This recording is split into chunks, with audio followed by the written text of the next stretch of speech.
नमस्कार दोस्तों, अरसर एकेडमी के वीडियो लेक्चर में आपका स्वागत है।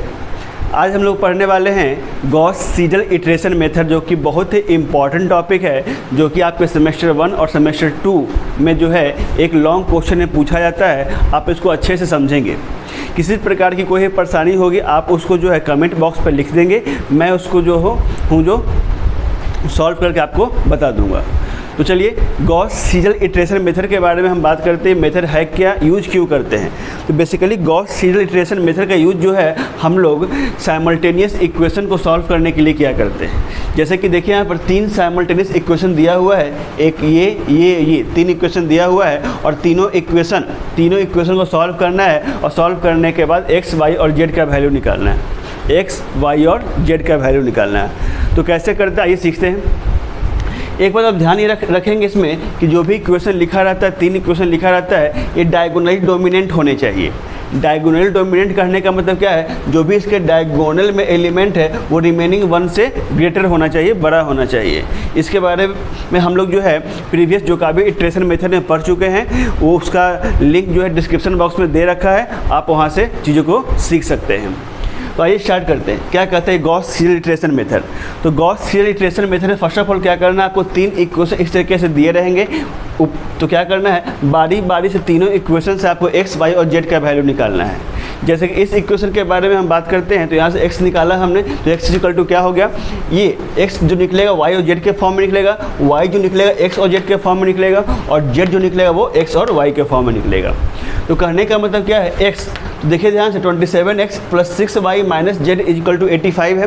तो 27x इक्वल टू क्या हो जाएगा 85, ये दोनों को इधर ले आइए, तो 85 - 6y + z, ठीक है। तो 85 - 6y + z। अब यहाँ से 27 मल्टीप्लाई में नीचे आएगा, डिवाइड में हो जाएगा, तो 1/27। फिर बात करते हैं, इससे यहाँ से बात करते हैं y निकालना अपने को। तो y कैसे निकालते हैं, 72 - 6x - 2z, और इधर मल्टीप्लाई में नीचे आएगा तो डिवाइड में हो जाएगा। फिर इसमें z निकालते हैं, तो 110 110 - x - y, और नीचे डिवाइड में आ गया 54। क्लियर है यहाँ तक। इसके बाद देखिए क्या कहता है ये फर्स्ट इटरेशन। तो फर्स्ट इटरेशन में क्या करते हैं हम लोग, फर्स्ट इटरेशन में जो है हम लोग करते हैं पुट करते हैं। क्या पुट करते हैं, y = y0 पुट कर लीजिए =0 and z = z0 in equation 1। पहले इक्वेशन में क्या करना है, y के जगह y0 और z के जगह z0, और बाद में y0 के जगह 0 और z0 के जगह 0 पुट करके यहाँ से x1 का वैल्यू निकालते हैं।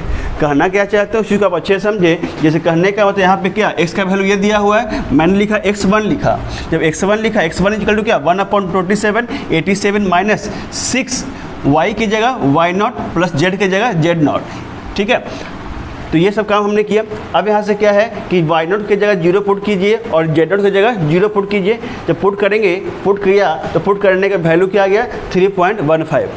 तो ये स्टेप सब में कॉमन है, पहला स्टेप ये स्टेप सब में कॉमन है। कभी भी क्वेश्चन लिखा रहेगा x1 निकालने के लिए y0 और z0 का वैल्यू आप 0 पुट कीजिएगा। 0 पुट करने के बाद जो है वहाँ से वो x1 का वैल्यू दे देगा आपको। चलिए आगे बात करते हैं। नेक्स्ट देखिए ध्यान से, नेक्स्ट स्टेप सुनेंगे पुटिंग। फिर क्या करते हैं पुटिंग y को ध्यान से देखिए, y इक्वेशन ये है आपका, y का इक्वेशन ये है आपके पास, y इक्वल टू क्या है 1/15 72 - 6x - 2z। अब इसमें करना क्या है कि जैसे जैसे आप आगे बढ़ेंगे, जिसका वैल्यू आपको नोन होता जाएगा, मालूम होता जाएगा, उसका वैल्यू आप पुट करते जाना। जैसे कहने के बाद y1 इक्वल टू क्या आप किया 1/15 72 - 6 x1 क्यों लिखा, क्योंकि x1 का वैल्यू यहाँ से मिल चुका है, x1 का वैल्यू यहाँ से मिल चुका है। फिर z0, ठीक है, z = z0 पुट करना आप, ठीक है। z0 इक्वल टू क्या हो गया 1/15 72 - 6 इंटू x1 क्या आ गया 3.15 - 2 × 0 वैल्यू क्या आ गया 3.54। आप अच्छे से देखे समझे, इस वीडियो को लास्ट तक देखते रहें, आपको हर एक चीज़ क्लियर हो जाएगी। देखिए ध्यान से, फिर क्या करना है, तो first step complete, second step complete. अब थर्ड वन में आते हैं। थर्ड वन में हम क्या करेंगे, z1 का वैल्यू निकालेंगे। प्रीवियस 2 में से x1 और y1 निकाला, थर्ड में से z1 निकालूंगा, तो z1 इक्वल टू क्या हो जाएगा भाई, z1 इक्वल टू 1/54 110। अब देखिए आप यहाँ से x1 और y1 दोनों का वैल्यू आप निकाल चुके हैं, तो x1 और y1 दोनों का वैल्यू आप निकाल चुके हैं, तो x1 और y1 के वैल्यू का आप यहाँ पुट कर दीजिए। तो 110 माइनस x1 कितना हो गया भाई, x1 क्या निकाला आपने 3.15, ठीक है 3.15 माइनस 3.54 इक्वल टू क्या आ गया 1.91। समझ गए यहाँ पे। इस प्रकार आपने निकाला x1 निकाला, y1 निकाला और z1 निकाला। तो x1, y1 और z1 यहाँ तक समझे होंगे आप, ठीक है। मैंने क्या किया, फिर से फटाफट रिपीट करता हूँ। इसको x1 निकालना है, यहाँ से क्या करना, x1 x की जगह x1 पुट कीजिएगा, y की जगह y0 और z की जगह z0, और y0 और z0 के वैल्यू क्या करना है 0 पुट करना है, हमेशा पुट कीजिएगा 0। इस प्रकार क्या निकल जाएगा आपको x1 निकल जाएगा। फिर क्या करना है y1 निकालना है, तो y1 निकालना तो x के जगह x1, क्योंकि x1 निकल चुका है, z आपको मालूम नहीं है तो z के जगह z0 पुट कीजिएगा, और z0 का वैल्यू क्या 0 पुट करना आप, तो क्या जाएगा वैल्यू आपका y1 मिल जाएगा आपको, ठीक है। फिर z1 निकालना होगा तो क्या आपको x1 मिल चुका है, y1 मिल चुका है, इस दोनों वैल्यू का आप यहाँ पुट कीजिएगा, आपको z1 मिल जाएगा। तो इस प्रकार क्या मिल गया आपको, x1 मिल गया, y1 मिल गया, z1 मिल गया। ये होगा फर्स्ट इटरेशन। अब बात करते हैं सुनेंगे मेरी बात को समझेंगे सेकंड इटरेशन मेथड। तो सेकंड इटरेशन मेथड देखिए ध्यान से, सेकंड इटरेशन मेथड। तो in the first iteration method में हम लोग x1, y1 और z1 निकालते हैं, और सेकंड इटरेशन मेथड में हम लोग क्या निकालते हैं, हम लोग निकालते हैं x2 निकालते हैं, y2 निकालते हैं और z2 निकालते हैं, x2, y2 और z2। अब समझेंगे, जब x2 निकाल रहे हैं हम, ठीक है, तो x2 के पहले देखिए इसमें क्या है x है, यहाँ y और z, x2 निकाल रहे हैं तो x2 से पहले हम लोग क्या निकाल चुके हैं, जस्ट पहले y1 और z1 निकाल चुके हैं। तो अब यहाँ पर क्या करते हैं, यहाँ पर हम लिखते हैं यहाँ से क्या, यहाँ x2 है तो यहाँ y1 और यहाँ पर z1, ठीक है, y1 और z1। और यहाँ पे क्या हो जाए, y की जगह y1 की जगह y1 और z की जगह z1, ठीक है, y की जगह y1 और z की जगह z1। और y1 और z1 का वैल्यू ऑलरेडी निकाल चुके हैं, मतलब क्या हो गया 3.54 आपने निकाल के रखा है 3.54, और z1 कितना है 1.91, ठीक है। अब हर एक वैल्यू को यहाँ पुट किया जाए, तो पुट करते हैं तो देखिए ध्यान से क्या होता है, पुट करते हैं तो पुट करने के बाद देखिए क्या होता है यहाँ पे। चलिए तो पुट करते हैं यहाँ पे, तो पुट करने के बाद देखिए 1/27 85 minus 6 into y1 3.54 plus z1 1.91, ठीक है। वैल्यू पुट कर लेना आप। तो वैल्यू पुट करने के बाद जब सॉल्व कीजिएगा, कैलकुलेट कीजिएगा, तो कैलकुलेट करने के बाद ये आपको मिलेगा, सॉल्व करने के बाद मिलेगा 2.43 मिलेगा आपको, ठीक है। होप सो यहाँ तक चीज़ें क्लियर हो गई होगी आपको। चलिए तो इस प्रकार क्या निकाल लिया आपने, इस प्रकार आप x2 निकाल लिए। अब क्या निकालेंगे हम लोग यहाँ पे, अब y2 निकालेंगे। तो y2 निकालेंगे तो y2 जब निकालना है, सोचिए y2 के जस्ट y2 निकालना है, तो यहाँ देखिए y जो है x और z पर डिपेंड कर रहा है, आपको y2 निकालना है, ठीक है। तो y2 निकालना, इससे पहले आप ध्यान से देखिए x2 निकाल चुके हैं। जब x2 निकाल चुके हैं तो यहाँ x1 ना लिख के x2 लिखिएगा, x2, क्योंकि इसका x2 निकल चुका है ना। अब यहाँ पे z0, तो z0 से जस्ट पहले क्या निकला हुआ, z1 निकला हुआ है, यहाँ पे क्या लिखेंगे हम, z1 लिखेंगे। तो उससे जस्ट पहले जो वैल्यू निकला हुआ है आप उसका वैल्यू पुट करना, हमेशा वही वैल्यू निकालना है आपको, लिखना है आपको। तो कहने के बाद इस केस में क्या हो जाएगा, x इक्वल टू क्या लिखेंगे आप, x इक्वल टू आप लिखेंगे x2, x की जगह x2, और x2 का वैल्यू आप निकाल चुके हैं। x2 का वैल्यू कितना निकाला था आप लोगों ने, x2 का वैल्यू निकाला था 2.43, और z की जगह क्या पुट करने वाली बात हुई, z की जगह z1, तो z की जगह z1, और z1 क्या निकला हुआ 1.91, ठीक है। चलिए तो ये हो गया क्या। अब y2 में हर एक वैल्यू पुट कीजिए, यहाँ पे क्या आता है वो देखिए। तो y2 में अगर मैं हर एक वैल्यू पुट करूँगा 1/15 72 माइनस 6 इंटू x2 क्या है 2.43 माइनस 2 इंटू z1, तो z1 कितना है 1.91। तो इस प्रकार वैल्यू क्या आ गया, y2 का वैल्यू क्या आ गया देखिए। तो इसको सॉल्व कीजिएगा, कैलकुलेट कीजिएगा, तो y2 का वैल्यू आएगा 3.57। आप सॉल्व कीजिएगा तो ये आएगा। तो इस प्रकार आपने क्या निकाल लिया, आपने निकाल लिया x2 निकाल लिया, y2 निकाल लिया। अब बात करते हैं Z2 के बारे में। तो Z2 निकालना है आपको, तो सोच के देखिए Z2, ठीक है Z2, तो Z2 से जस्ट पहले आप X2 और Y2 निकाल चुके हैं, तो यहाँ पे क्या आएगा, यहाँ पे X2 लिखना पड़ेगा आपको और यहाँ पे Y2 लिखना पड़ेगा आपको, X2 और Y2। मतलब कि यहाँ पर क्या है भाई, यहाँ पे X की जगह X2 पुट करेंगे आप, Y की जगह Y2 पुट करेंगे आप, है कि नहीं, X की जगह X2, Y की जगह Y2। अब यहाँ पर X की जगह X2 जब पुट कर रहे हैं तो X2 है क्या, X2 क्या निकाला आप लोगों ने, X2 जो निकाला है 2.43, X2 निकाला है 2.43, देखिए ध्यान से 2.43। Y2 क्या निकाला है आपने, Y2, तो Y2 का वैल्यू क्या निकाला है आपने, Y2 क्या है आपका 3.57, ठीक है। तो इस दोनों वैल्यू को यहाँ पुट किया जाए 1/54 110 माइनस X2 की जगह 2.43, X2 की जगह 2.43 माइनस Y2 की जगह क्या पुट करना है 3.57 पुट करना है आपको, 3.57, है ना। इसको सॉल्व कीजिएगा तो सॉल्व करने के बाद आपको क्या मिलेगा 1.926। तो इस प्रकार देखा जाए तो क्या क्या मिल गया, इस प्रकार देखा जाए तो X2 मिल गया, Y2 मिल गया और Z2 मिल गया। X2 कितना हो गया, X2 हो गया 2.43, Y2 कितना आ गया आपका, देखिए ध्यान से 3.57 और Z2 कितना मिल गया 1.926। तो X2, Y2 और Z2 निकल गया। इस सेकेंड इटरेशन में हम लोगों ने X2, Y2 और Z2 निकाल लिया, ठीक है।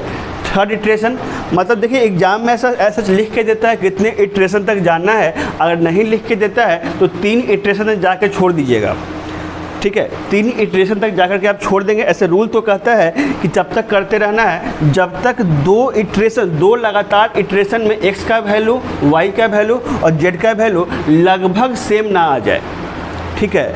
लेकिन आप क्या करना है 3 इटरेशन तक जाते जाते आपका वैल्यू ऑलमोस्ट सेम आ जाएगा। क्वेश्चन में कहता है तो भी ठीक, नहीं कहता है तो 3 इटरेशन तक निकाल करके आप छोड़ दीजिएगा, ठीक है।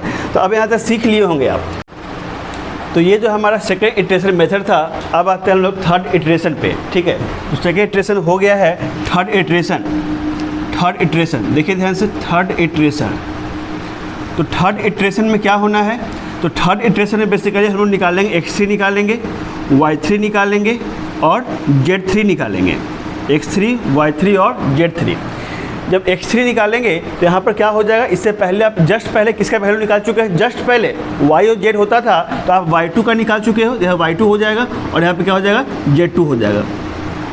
पहले मैं ये लिखना सिखाता हूँ मैं आपको, जैसे Y3 हो गया, ठीक है। तो Y3 से जस्ट पहले आप किसका वैल्यू निकाल पाएंगे, X3 निकल जाएगा यहाँ से X3 और Z1 ना होकर क्या हो जाएगा यहाँ से Z2 हो जाएगा, Z2, ठीक है ना। अब Z3 के बारे में हम बात करते हैं। Z3 तो Z3 में क्या होगा, इससे पहले Z3 से पहले आप क्या है, Z3 से पहले आप निकाल चुके हैं, किसका वैल्यू निकाल चुके हैं, X3 का निकाल चुके हैं आप, X3 का और Y3 का वैल्यू निकाल चुके हैं, X3 और Y3। आप सिर्फ समझेंगे मैं क्या बोलना चाह रहा हूँ, बोर्ड पर देखें चीज़ें क्लियर हो जाएगी। जस्ट आपको अभी जस्ट चीज़ें क्लियर होने वाली है, आप बोर्ड पर देखें, ठीक है, समझेंगे। तो चीज़ों को फिर से रिपीट करता हूँ मैं, समझ रहे हैं ना। X3, Y3 और Z3। तो X3 में क्या होगा, X3 में 1/2785, Y की जगह Y2 लिखा और Z की जगह Z2 लिखा, Y की जगह Y2 और Z की जगह Z2, क्योंकि Y2 और Z2 का वैल्यू हम निकाल चुके हैं। उसी पर Y3 में क्या लिखा हमने, X3 लिखा, X3 यहाँ से निकलेगा और Z2 आपके पास है, और Z3 में क्या हो जाना है, X3 और Y3 आप यहाँ से निकाल करके पुट कर देंगे। यहाँ पे क्या चेंजेस होना है, Y की जगह आपको पुट करना है क्या, Y2 रिवर्स प्रोसेस कर रहे हैं भाई, Y2 और Y2 का वैल्यू क्या निकाल के रखे थे 3.57। फिर Z2 यहाँ पर क्या, Z2 चाहिए आपको, Z2 तो Z2 में क्या हो जाएगा 1.926। तो यहाँ से Y2 और Z2 इस दोनों वैल्यू का आप यहाँ पुट करेंगे। पुट करने के बाद जब आप सॉल्व कीजिएगा तो सॉल्व करने के बाद आपको क्या मिलेगा, 2.43। चलिए अब y3 में क्या है, ध्यान से देखेंगे। y3 में क्या हो जाएगा, x3 चाहिए आपको, x3, और x3 का वैल्यू आप यहाँ से निकाल चुके हैं, कितना है आपका 2.43,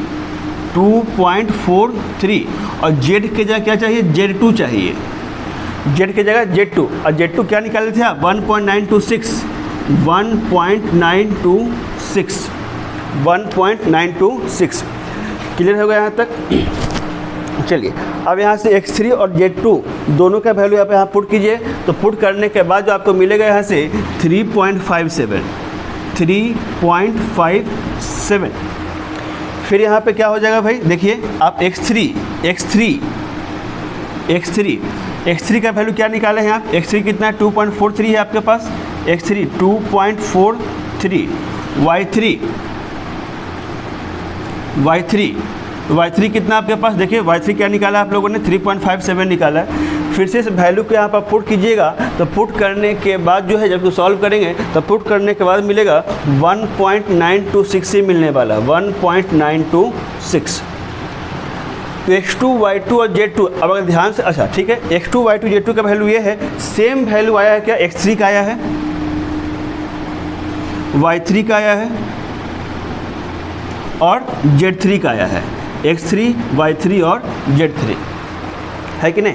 तो दो, अब यहाँ पे देख रहे हैं आप, दो लगातार इटरेशन में सेम वैल्यू आया है, तो दो लगातार इटरेशन में जब भी सेम वैल्यू आने लगे आप वहीं पर रोक देना, ठीक है। उसको मतलब सिर्फ सॉल्यूशन से है, ठीक है। मैं बार बार बोल रहा हूँ इस बात को कि वो लिख करके देगा कितना इटरेशन तक निकालना है। अगर 2 इटरेशन तक बोलेगा तो सेकंड इटरेशन तक करके छोड़ दीजिएगा, और थर्ड इटरेशन तक बोलेगा तो 3 बार निकाल के छोड़ दीजिएगा।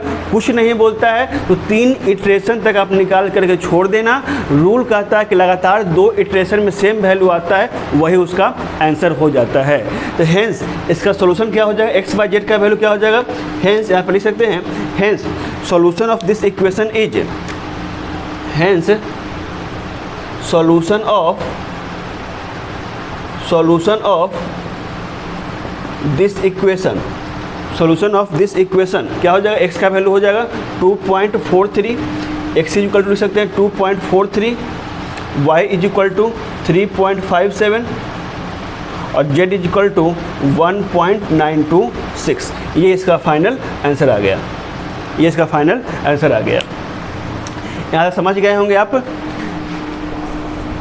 तो चलिए, ये वीडियो अगर आपको अच्छा लगता है, समझ आया, आपको इससे फ़ायदा हुआ, तो हमारे वीडियो को लाइक करें, चैनल को सब्सक्राइब कीजिए, ठीक है। तो चलिए मिलते हैं नेक्स्ट वीडियो में, नेक्स्ट लेक्चर में। तब तक के लिए इसी बातों के साथ आपसे विदा लेते हैं। आप हंसते रहेंगे, मुस्कुराते रहेंगे, खुश रहेंगे, स्वस्थ रहिए, ठीक है। तब तक के लिए tata, bye bye, take care.